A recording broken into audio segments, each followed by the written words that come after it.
Tesla CEO Elon Musk. Reuters, Mike Blake. Tesla CEO Elon Musk now appears to think the media is his enemy. For an entrepreneur who has received what can conservatively be described as luminous-megawatt-white-hot-genuflecting press for a decade and a half, this is a remarkable development. But it shouldn't be particularly surprising to Musk's boosters, haters, armchair psychotherapists, and, least of all, members of the media, who have been expressing shock that Musk would propose a new service, trollishly named Pravda, after the old Soviet-era propaganda sheet designed to crowdsource evaluations of media truthfulness. The whole thing spewed from an extended Twitter rant on Wednesday, which should be understood in the context of Musk's using the platform to manipulate the message around Tesla's numerous struggles and crises. It's been going on for weeks. What set Musk off was evidently a note from the Baird analyst and Tesla bull Ben Kallo, who argued that negative media coverage of the company had peaked and is now not having much of an effect on the stock price, which over the past few months has been reverting to a mean valuation after surging toward $400 last year.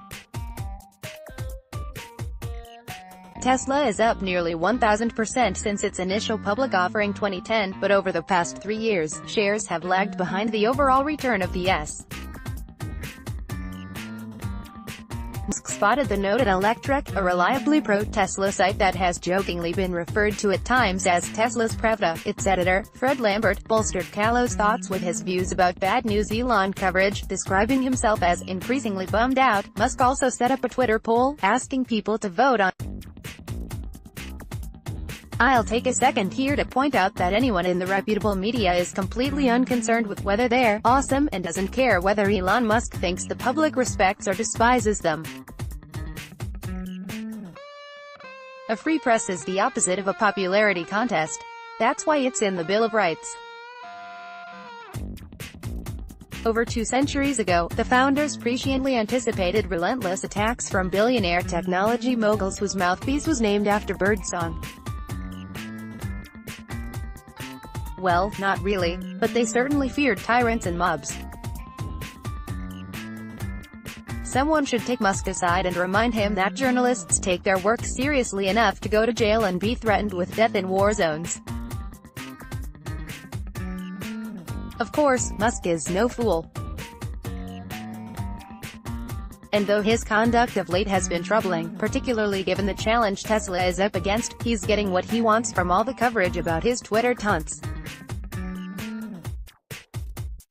A great way to get the media to talk about you is to attack the media, or turn your rage into marketing, as did the innovative Kara Swisher when she invited Musk to talk Pravda at Recode's Code Conference. Musk's loyalists support him with a nearly religious devotion and are happy to anoint themselves foot soldiers in the great man's army.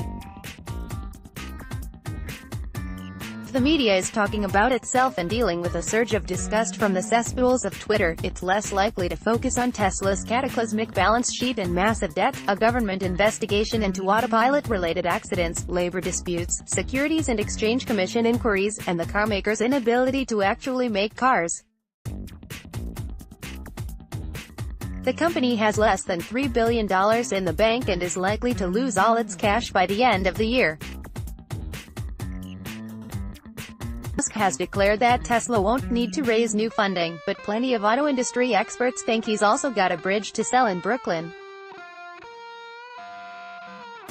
By all means, ignore the good news so you can read my taunting tweets. The troubled Tesla Model 3. Hollis Johnson, Business Insider. Ironically, the negative news might not be all that negative if Musk weren't radically amplifying it.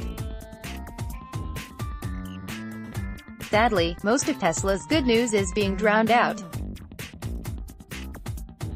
The Model 3 sedan, for example, got off to a terrible start last year but is slowly getting on track in 2018.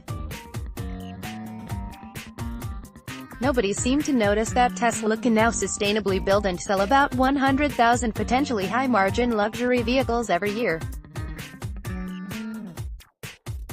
On a personal note, I was recently shopping for a Tesla Powerwall home battery. Musk was back at it Thursday, re-trolling the same media enemies he taunted on Wednesday. These days, his smoke machine would impress even the members of Spinal Tap.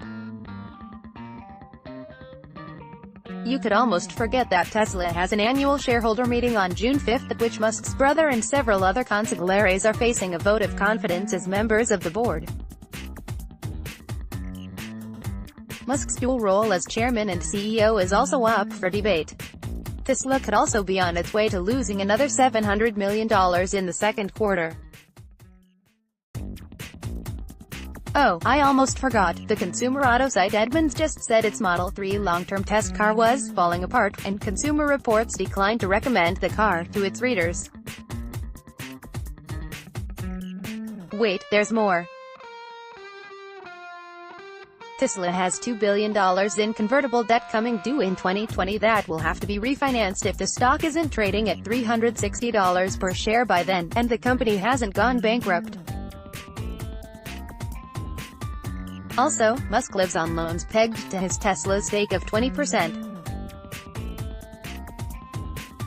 His factory might be the only place he has left to sleep if Tesla tanks, and that's assuming Tesla would restructure in Chapter 11 rather than liquidate. I know, none of that is awesome. Just facts, disturbing facts that lead to a disturbing truth. Tesla has been in trouble before, and Tesla is in trouble again. Samuel Johnson said patriotism is the last refuge of a scoundrel.